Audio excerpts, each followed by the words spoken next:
All education is really about that. It's not really about examinations and ranks and degrees. మీకు ఎవరైనా Einstein degree ఎక్కడ పొందాడో ఏం పొందాడో గుర్తుందా? Who cares? నా degree గారి అప్పుడు నాకు కావాలన్నా తెలియదు, నిజంగా తెలియదు. నా డిగ్రీ గారి అప్పుడే ఎప్పుడు పట్టింది ఐ నాట్ బాదర్. ఎవరిని అడిగితే నేను చదువుకోలేదని చెప్తాను, నాకు చాలా కనిపించదు.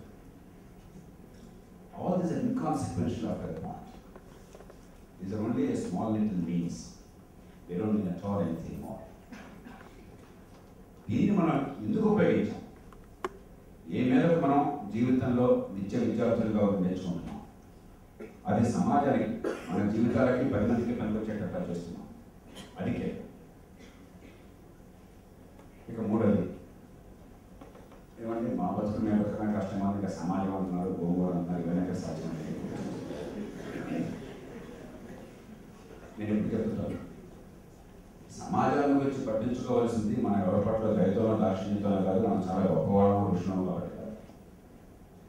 మీరు శ్రీనిధి కాలేజీలో ఇంజనీరింగ్ పొందినా, ఆ తర్వాత మాస్టర్స్ చేసిన, ఆ తర్వాత మేనేజ్మెంట్ చేసిన, ఆ తర్వాత ఒక వ్యాపారం చేసిన, ఒక పరిశ్రమ పెట్టిన, ఒక గొప్ప మేనేజర్ అయినా, కోట్లు సంపాదించిన, గొప్ప కోటగోడలు కట్టిన, అద్దాల మేడలో నివసిస్తున్నా, పక్కింటి పూలి గుడిసెలో ఉన్న పొరగాడి కొట్టిన దోమ వచ్చి మిమ్మల్ని కొడుతుంది.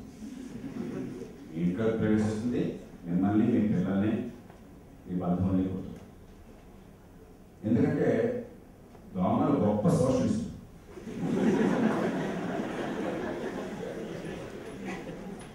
దోమలకి శ్రీనిధి కాలేజీ, మరో కాలేజీ, తెలుగువాడా, తమిళవాడా, భారతీయుడా, పాకిస్తాన్ వాడా, ఆంధ్రవాడా, తెలంగాణ వాడా, ఈ తేడా ఏమి లేదు.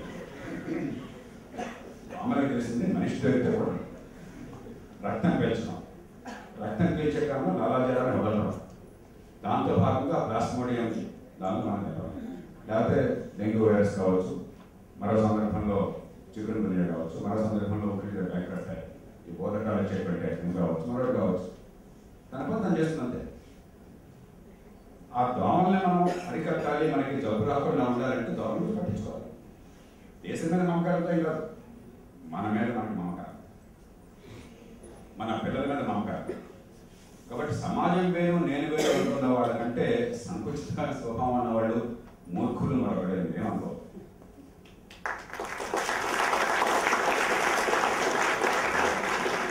ఇది మన కోసం ఇందాక మాస్టర్ ఆప్యాయత 2 నిమిషాలు చాలా త్యాగాలు చేశాను. త్యాగాలు పోలేదు, నా కోసం నేను బతుకుతున్నాను. అయితే నా అన్నదానికి అర్థం చేసుకునే ప్రయత్నం చేస్తున్నాను. ఒక హీబ్రూ ఋషి అన్నాడు, if I am for myself only, if I am not for myself, then who is? నా కోసం నేను పోరాడకపోతే ఎవరు పోరాడతారు? If I am for myself only, then what am I? నేను నా కోసం మాత్రమే తపన పెడితే అసలు నేనంటే ఇఫ్ నాట్ నౌ వెన్, ఇప్పుడు కాకపోతే మరి. నా మన మధ్య అంతరం చాలా స్వల్పమైనది, చాలా కృత్రిమమైనది.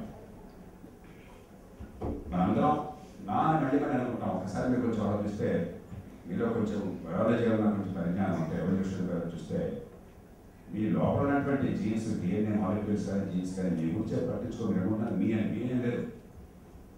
ఆ డిఎన్ఏ మాలిక్యూల్స్కి, ఆ జీన్స్కి మీరు కేవలం ఒక వాహనం, వెహికల్ అంటే they just don't care about it. They not bothered about it. వాటి పర్పస్ ఏంటంటే వాటిని కొనసాగించుకోవాలి. ఎప్పుడో 300 కోట్ల సంవత్సరాల క్రితం మొట్టమొదటి డిఎన్ఏ వస్తే అప్పటి నుంచి డిఎన్ఏ పరంగా తర్వాత మళ్ళీ పంపించడం అంతే. మనం ఉంటాం పోతాం. DNA least bothered about that, genes are least bothered about that. ఆయన మన్ని వాడుకుంటే ఒక పారాసైట్ లాగా ఇంకో జీవిని వాడుకుంటాయి, లేదా బాదర్డ్. మన మీద చాలా గొప్ప అవుతున్నాయి కదా.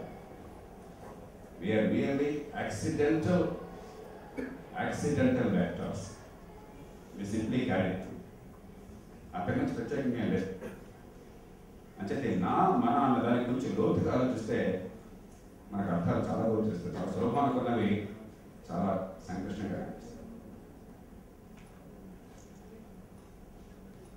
మరి నా మనకి తేడా లేనప్పుడు మళ్ళీ మనలో ఈ కులం ఏమిటి, వర్గం ఏమిటి, మతం ఏమిటి, భాష ఏమిటి, ప్రాంతం ఏమిటి, ఈ విచిత్రం ఏమిటి, ఈ ఉన్మాదం ఏమిటి?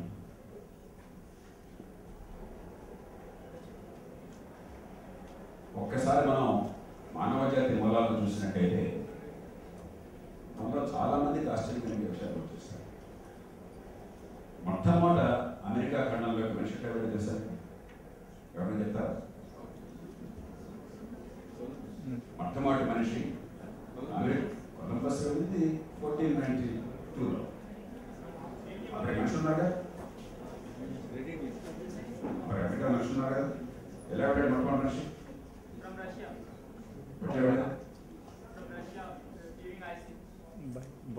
నడిచి వెళ్ళాడు. తెలుసా?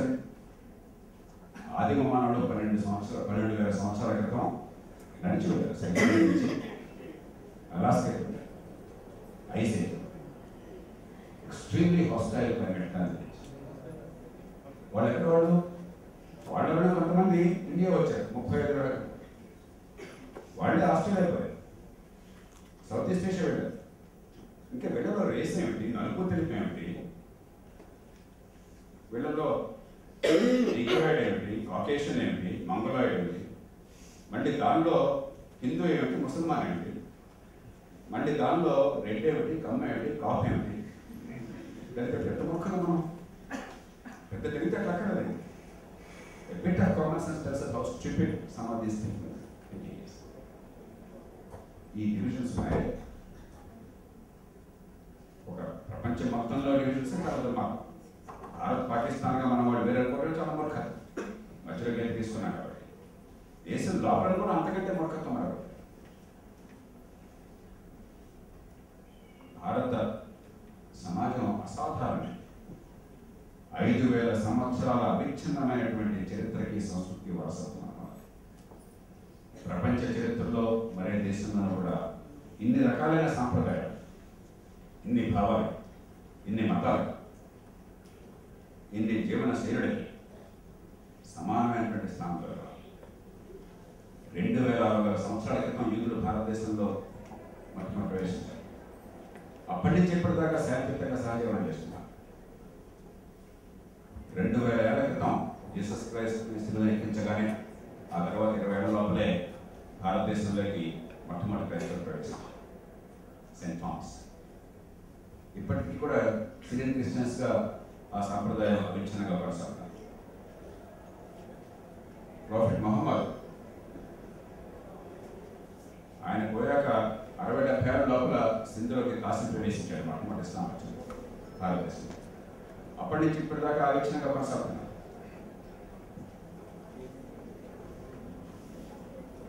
ఇన్ని మతాలకి, ఇన్ని సాంప్రదాయాలకి, ఇన్ని విభిన్నమైన ఆలోచనలకి ఒక అసాధారణమైన ఈ సంగమం ఈ దేశం. దాని నుంచి బలాన్ని తెచ్చుకోవాలి కానీ దాన్ని మళ్ళీ విచ్ఛిన్నం చేసి వీడు వేరు వాడు వేరు, నా సమస్యలకు వాడి కారణం, వాడి కళ్ళు పొడి చేస్తే నా కళ్ళు వచ్చేస్తాయని మూర్ఖత్వం నుంచి బయటపడాలి. ప్రతి సమాజంలో ఎప్పుడో ఒక పరిణామం జరుగుతాం. మన సమాజం వ్యతిరేకంగా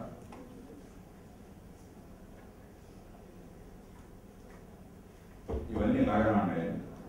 మరి ఈ లక్ష్యాలను సాధించాలని చెప్పంటే ఏమి, దానికి మార్గమే మన చేతిలో ఉన్న పని. ఆర్కిమిడిస్ని 2,500 ఏళ్ల క్రితం అడిగారు ఇలాంటి సమావేశంలోనే. ఆయన బతుకున్నప్పుడు he was the greatest mathematician and physicist. ఆయన అడిగారు, మీరు ఇంత గొప్ప మేధావి కదా, మీరు భూమిని కదిలించగలరా? ఆయన వెంటనే ఖచ్చితంగా కదిలిస్తాను. వాళ్ళందరికీ గ్యారెంటీగా రూఢి అయిపోయారు, వీడు పిచ్చోలేదు. ఎందుకంటే ఇప్పుడు కూడా ఒక అసాధారణమైన మేధా సంపన్నుడు ఉంటే వాడికి ఎక్కడో కొంచెం వ్యాపకానికి వెరుగుతుంది అందరి నమ్మకం మనసు. ఆ వెలుగు లేకున్నా ఉన్నప్పుడు మనకు తృప్తి. ఆ రోజుల్లో గ్యారెంటీ బాగా మేధస్ ఉంటే వాడికి దెయ్యం పట్టింది. ఆయన చెప్పాడు, నేనే నాకేం పిచ్చక్కలేదు, ఖచ్చితంగా భూమిని కదిలించగలను, కానీ 2 షరతులు. ఒకటి, నిలబడడానికి జాగా, భూమి మీద నుంచి భూమిని ఎత్తలైనా కదిలించాలి. 2, ఈమె లాంగ్ ఇనఫ్ లీవ్, పొడుగాటి త్వరదానాలు. మన భూమి మీద నుంచి చంద్రుడిని కదిలించాలంటే మీకు కావలసిందల్లా ఇక్కడి నుంచి చంద్రుడిని తాకడానికి తగినంత పొడుగున్నటువంటి ఒక రిజిడ్ లీవర్ కావాలంటే దాన్ని పట్టుకునే శక్తి మీకు ఉన్నట్టయితే ఖచ్చితంగా ఇక్కడి నుంచి మీరు నేను కూడా చంద్రుని కలిగించాం. కాకపోతే మనం 1000 మైళ్ళు కలిగితే చంద్రుడు 1 మిల్లీమీటర్ వెళ్తారు, కానీ కలుగుతారు, గ్యారంటీ కలుగుతారు. That is what education is.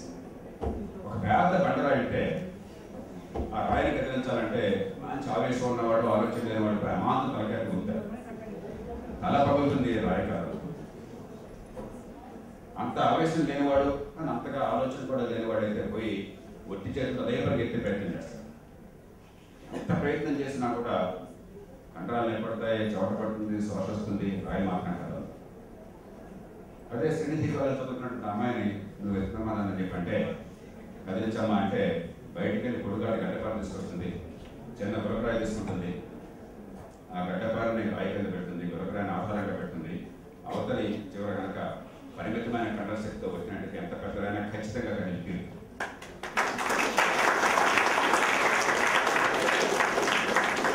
Education is. Education is not about marks, it's not about ranks, it's not about space, it's inconsequential. It is about leverage. There is no big problem. It's only the question of how long the lever is, how much leverage you have. మీరు చాలా అదృష్టమైన కాలంలో ఉన్నారు. మానవ ఇతిహాసంలో ఈ తరానికి ఉన్నంత అదృష్టం ప్రపంచ చరిత్రలో ఉంది. ఎందుకంటే గతంలో ఎన్నో ఆశలు ఉన్నాయి, ఎన్నో ఆశయాలు ఉన్నాయి, అవకాశాలు. మీది మొట్టమొదట మన కళలుగా కాకుండా వాస్తవాలు చేయడానికి తగినటువంటి సాంకేతిక విజ్ఞానం మన దగ్గర ఉంది, దానికి కావాల్సిన వనరులు మన దగ్గర ఉన్నాయి. మొట్టమొదటిసారిగా technology and resources they have now come together. We have unprecedented opportunity. చాలా మంది అడుగుతుంటారు మీరు ఎంత ఆశావాదం ఎందుకంటే నేను చెప్పాను. అరే ఇప్పుడు ఆశావాదంగా చెప్తుంటుండే పిచ్చిగా.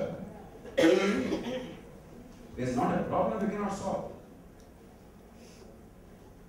నివారించలేనటువంటి సమస్యలు కొన్ని ఉన్నాయి. మరణం, జాతస్య మరణంతో చనిపోవాల్సింది ఎప్పుడో, ఎంతకాలంలో it's a matter of time. There is not one of us is going to live forever. We have to be reconciled with that. It doesn't make a difference. రెండోది ముసలితనం. మేమందరూ ఎంత నటించినప్పుడు మనకు కూడా ముసలితనం వస్తుంది. 25 ఏళ్ళప్పుడు 20 ఏళ్ళకు ఉన్నటువంటి శక్తి 75 ఏళ్ళకి 80 ఏళ్ళకి ఉండదు కదా. కాకపోతే we can preserve longer, preserve our cells better and be more productive.